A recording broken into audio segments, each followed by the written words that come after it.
I used to think she ruined everything. She took my dad away from me, or at least that's how it felt back then. Every smile she gave looked fake to me. Every kindness seemed like manipulation. I built walls so high, she could never climb over them. I swore I'd never call her mom. Not even once. And when she died, I thought I wouldn't shed a tear. But then, a week after the funeral, a small white envelope showed up in my mailbox. It had my name written in her handwriting. And when I opened it, my entire world changed. I was 13 when Dad married her. The wedding was small, quiet, but I remember sitting at the back with my arms crossed, staring at her veil like it was a symbol of betrayal. My real mom had passed away when I was 9. Those 4 years between her death and Dad's new marriage felt like a fragile truce between me and the world. We had our routines, our quiet dinners, our shared grief. Then she arrived, Claire. The woman who smiled too much, who tried too hard, who never seemed to understand that love can't be forced. Claire moved into our house 2 weeks after the wedding. She brought with her bright curtains, new furniture, and an energy that clashed with the silence I had grown used to. "It feels more alive in here," Dad said one evening as we sat in the newly decorated living room. I just stared at the unfamiliar cushions, at the candles that smelled like lavender, a scent that wasn't Mom's. She tried. I'll give her that. She cooked breakfast every morning, packed my lunch with little notes that said things like, "Good luck on your quiz," or "You're amazing." I threw most of them away without reading. I didn't want her kindness. I wanted my old life back. One afternoon, she knocked on my bedroom door and asked if she could come in. "I was thinking maybe we could bake something together this weekend," she said softly, holding a cookbook. I didn't even look at her. "I'm busy," I muttered, even though I wasn't. She stood there for a second, her smile faltering just a bit, and then quietly closed the door. Dad didn't see what I saw. To him, she was saving us. To me, she was replacing everything I'd lost. And deep down, I decided I'd never let her win that place in my heart. The first real fight happened on a Sunday morning. Dad had gone out to run errands, and it was just me and her in the house. I was sitting at the kitchen table, scrolling on my phone, when she walked in with a basket of laundry. "Hey, could you help me fold these?" she asked gently. I didn't even look up. "Why don't you do it? You're the one who wanted everything to look perfect around here." She paused, holding the basket like she was debating whether to push or back off. "I thought maybe we could do it together. You know, spend a little time, stop pretending," I snapped. "You're not my mom. You never will be." The words hung in the air like shards of glass. Her face softened, but not in the way I expected. There wasn't anger. Just hurt. Real, quiet hurt. She placed the basket on the counter and said, "I know I'm not. And I've never wanted to replace her." Then she walked out without another word. I thought I'd won that day. I felt powerful in my defiance, like I had defended my mom's memory. But later that night, when Dad came home and saw Claire sitting alone in the living room with red eyes, I felt something inside me tighten. He didn't say anything to me, but the disappointment in his glance said enough. As the years passed, things didn't get better. If anything, they calcified. Every birthday, every school event, every holiday, she was there, trying to be part of my world, and I made sure to keep her out of it. She came to my soccer games and cheered from the stands. She showed up to parent-teacher conferences when Dad couldn't. She even helped decorate my prom night dinner table. But no matter what she did, I built new ways to remind her that she didn't belong. When I turned 16, she threw a small surprise party at the house. Just a few friends, a cake, some balloons. I walked in and saw her smiling proudly, waiting for me to be happy. But all I felt was anger. "I told you I didn't want a party," I hissed under my breath. She blinked, surprised. "I just thought you thought wrong." I pushed past her, ignoring my friends' confused faces, and slammed my bedroom door. From inside, I heard her whisper to Dad, "I don't know what I'm doing wrong." The truth was, she wasn't doing anything wrong. I just wasn't ready to let her in. Senior year of high school was when things reached a breaking point. I'd gotten accepted into a college out of state, and I couldn't wait to leave. One night, a week before graduation, Claire knocked on my door again. "I wanted to give you something," she said. She held out a small box, a silver watch that had belonged to her father. "I know this doesn't mean much to you right now, but I wanted you to have it. For luck. For everything ahead." I stared at the watch, then at her. "I don't need your charity," I said coldly. I didn't even take it from her hand. She looked at me for a long second, then slowly lowered the box. "Okay," she whispered, her voice trembling just enough to give away the weight of that moment. That was the last real conversation we had before I left for college. I didn't call much after I moved out. Dad would update me here and there, saying Claire had started volunteering at a local shelter, that she was doing well. I'd nod and change the subject. She sent me care packages during exams, but I never opened them. I told myself she was doing it to look good, to pretend to be the kind of stepmom people admire. But years later, when the phone rang one quiet October evening, and I heard Dad's broken voice on the other end telling me Claire was gone, I froze. She'd died suddenly, without warning. A stroke. And just like that, the woman I'd spent years resenting was gone forever. The flight back home felt longer than usual. I stared out the window most of the time, my headphones in but no music playing. My mind kept replaying every moment, every door I'd slammed, every cold glance, every word I'd thrown like a dagger. It was strange. I'd always imagined this day as distant, maybe even indifferent. But now that it had happened, there was a hollow space in my chest I couldn't name. Dad picked me up from the airport. He looked older. Not just tired, aged. The kind of tired that sits in your bones. We didn't say much during the drive. The radio filled the silence until he finally murmured, "She always hoped you'd come back more often." I shifted in my seat, staring at the road. "Yeah," I muttered. It was all I could manage. When we pulled into the driveway, the house looked the same and completely different. Her touch was everywhere. The bright curtains she'd hung years ago were still there. The lavender scent I'd hated so much now felt oddly comforting. On the kitchen counter, there were still 2 mugs set out, as if she'd planned breakfast like any other morning. The funeral was small, intimate. Neighbors, friends from her shelter work, a few relatives.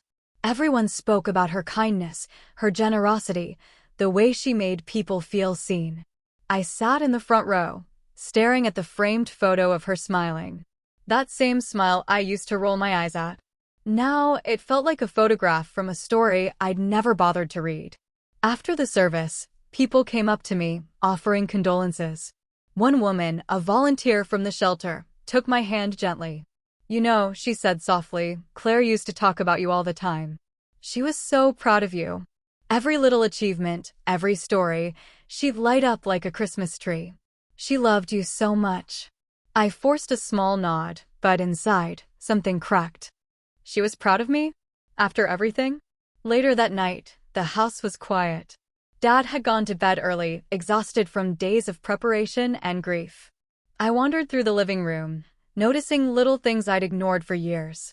The framed photo of us at my high school graduation, where she'd stood slightly to the side.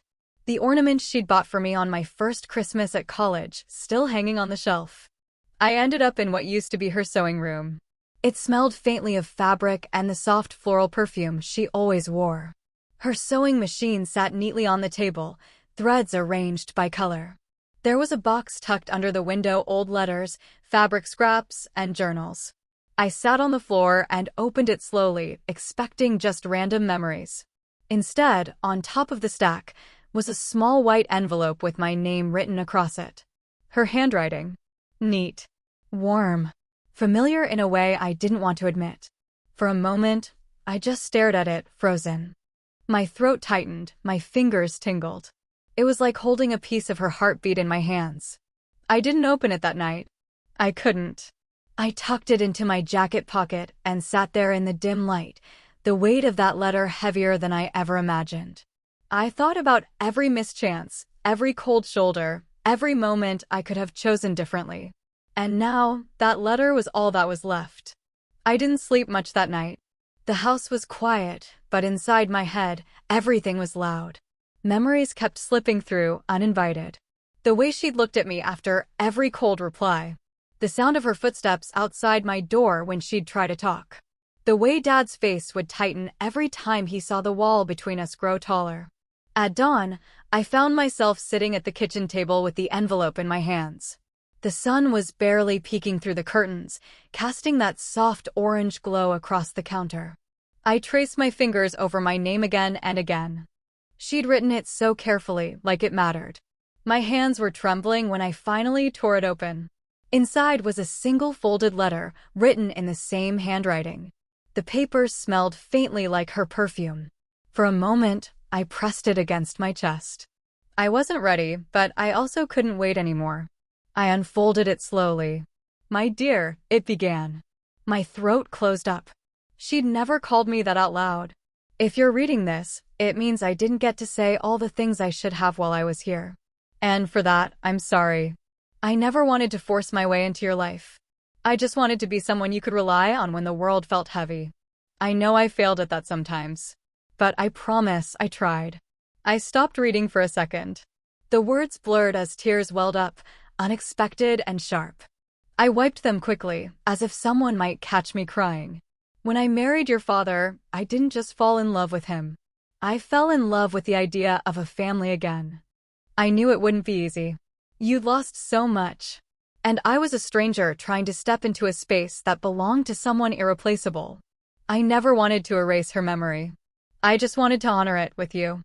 I covered my mouth as a quiet sob escaped. She knew. She'd always known how I felt, and she never fought back. She just kept trying. "I saw the way you looked at me. I felt your walls. And sometimes, late at night, I'd wonder if I was making your life harder by staying. But then, I'd see your laugh when you didn't know I was looking. I'd see the strength you carried. And I'd think, maybe, just maybe, love doesn't need to be returned to be real." I folded the letter halfway, my heart pounding. She wasn't bitter. She wasn't angry. She was kind, even here, even now. Dad walked into the kitchen quietly, still in his robe. He noticed the letter in my hands and didn't say a word.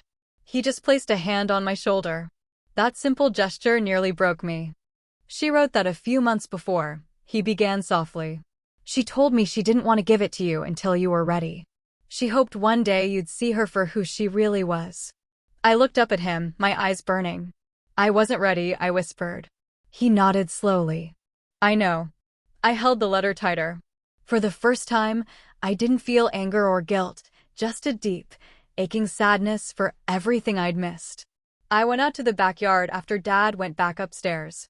The air was crisp and the morning light was filtering through the trees. I sat on the old wooden bench Claire had insisted on putting there years ago. Back then, I'd thought it was pointless.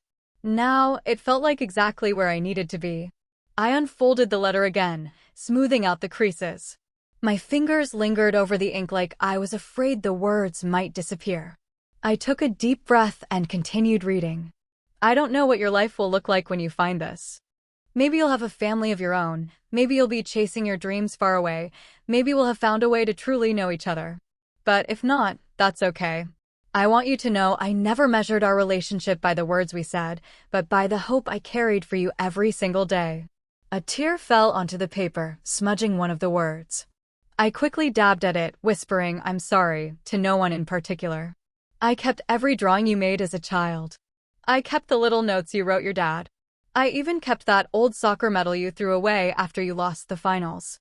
I found it in the trash and cleaned it because to me it mattered. You mattered. Even when you couldn't see it, you were always loved in this house."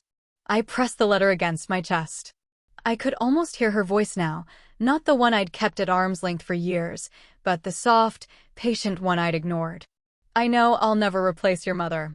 That was never my goal. But I loved her too. I spent nights looking at her photos, trying to understand her, to know the woman who raised someone as strong as you. I used to imagine conversations with her, asking, am I doing this right? Am I making things worse? And in my heart, I always believed she'd want me to keep trying. My breath caught. I had never once considered that she might have loved my mom, too. That she might have honored her instead of competing with her. If I've left any legacy in your life, I hope it's not as a replacement, but as someone who stood quietly beside you, hoping one day you'd turn and see me there. Not to take your mom's place, but to share the love that was already here. By the time I finished the letter, my hands were shaking and my face was wet. Every sentence was a soft unraveling of the years I'd spent building walls. Every word was a quiet proof that she had never stopped loving me, even when I gave her nothing back. I whispered into the empty yard, "I see you now." It wasn't loud. It wasn't dramatic. But it was real. For the first time, I let myself cry, not the quiet, controlled tears of guilt, but the deep, unfiltered sobs of someone finally letting go. All the resentment, all the pride, all the fear, I let it fall with every tear that hit the ground. When I walked back inside, Dad was sitting at the table with a cup of coffee. He looked up and our eyes met. I didn't need to say anything. He just opened his arms, and I walked into them like I hadn't since I was a kid. He held me tightly, and for a moment, it felt like the house breathed with us. I handed him the letter, and he smiled through his own tears. "She would have been so happy to see this," he whispered. I nodded. "Yeah," I said softly. "Me too." The days after reading the letter felt different. The house was still quiet, but it wasn't heavy anymore.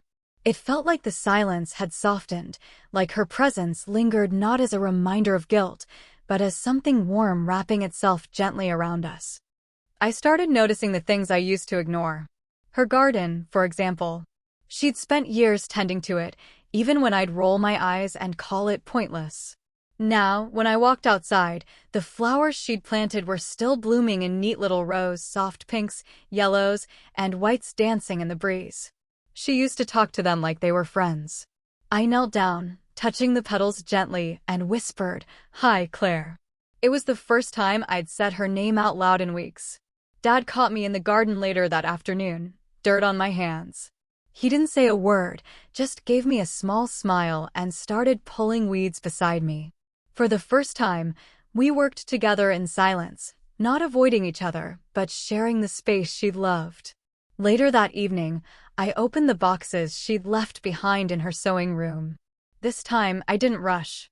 I took out each photo, each journal, each piece of fabric she'd saved and spread them across the floor like fragments of a life I'd refused to see. There were pictures of us I didn't even know existed, me at soccer games, at school plays, smiling when I thought no one was watching. She'd kept them all, carefully dated on the back in her handwriting. One photo stopped me cold.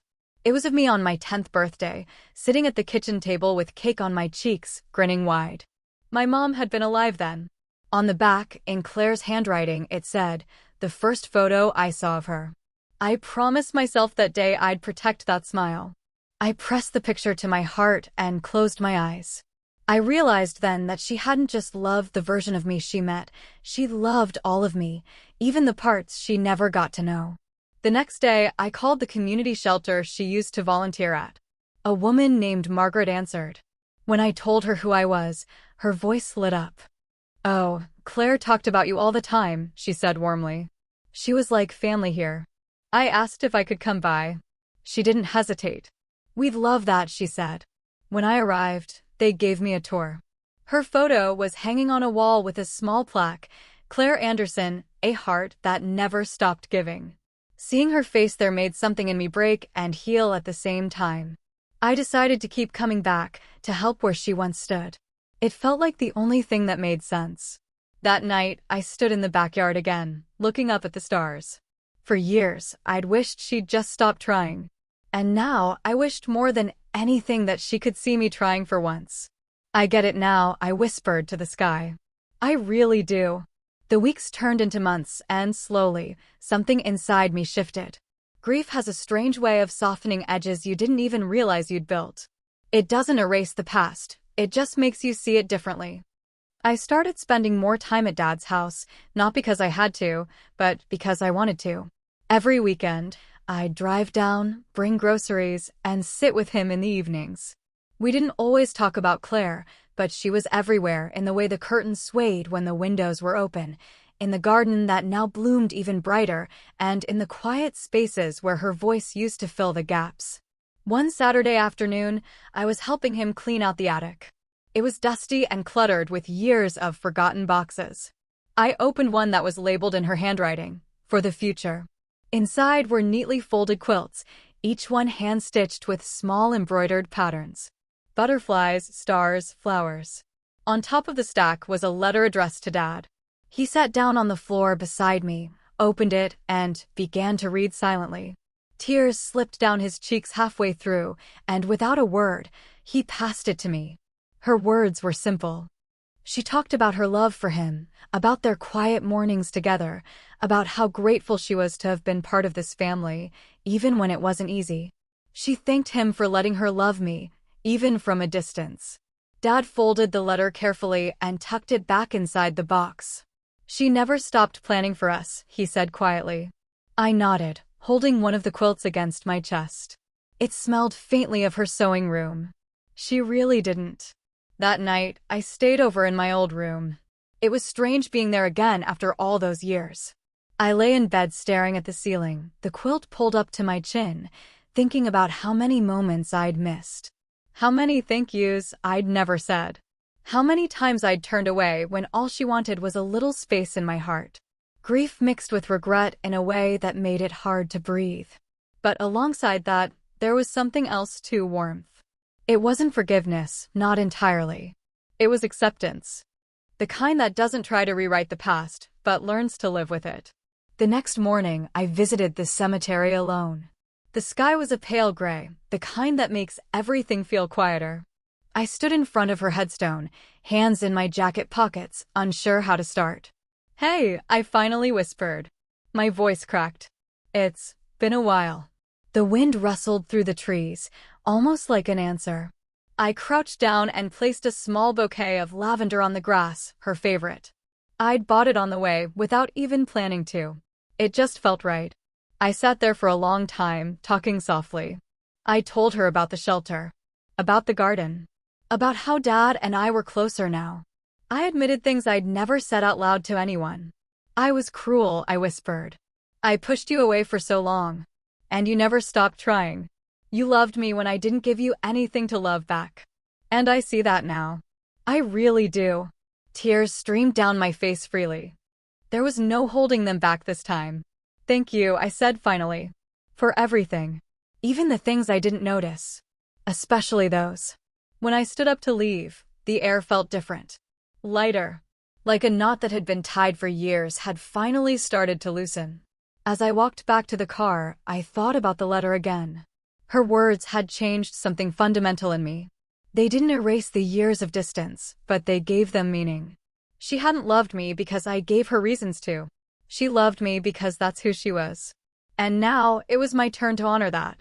A few months later, I organized a small event at the shelter in her name. Dad and I worked on it together.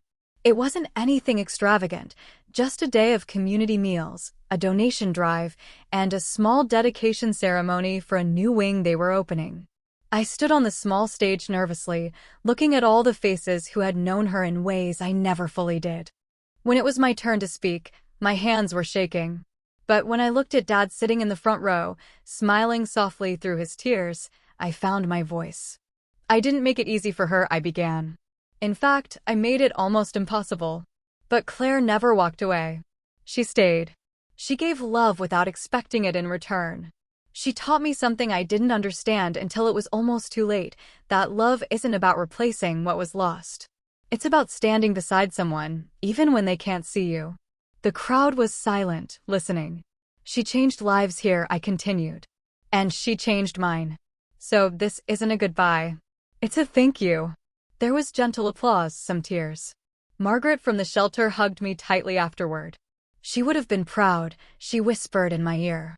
Later that evening, after everyone had left, Dad and I stood outside under the string lights they'd hung for the event. He slipped his arm around my shoulder, and for the first time in a long time, I leaned into him like I used to when I was little. "She'd be smiling right now," he said. I looked up at the stars, the same way I had that night in the garden. "Yeah," I whispered. "I think she is." As we drove home, I reached into my bag and took out her letter again. It was worn from how many times I'd unfolded it, but I didn't mind. It wasn't just paper anymore. It was her voice. Her presence. A bridge between who I was and who I was becoming. And for the first time since she came into my life all those years ago, I whispered the words I'd never allowed myself to say. "Good night, Mom." The silence that followed wasn't empty. It was full.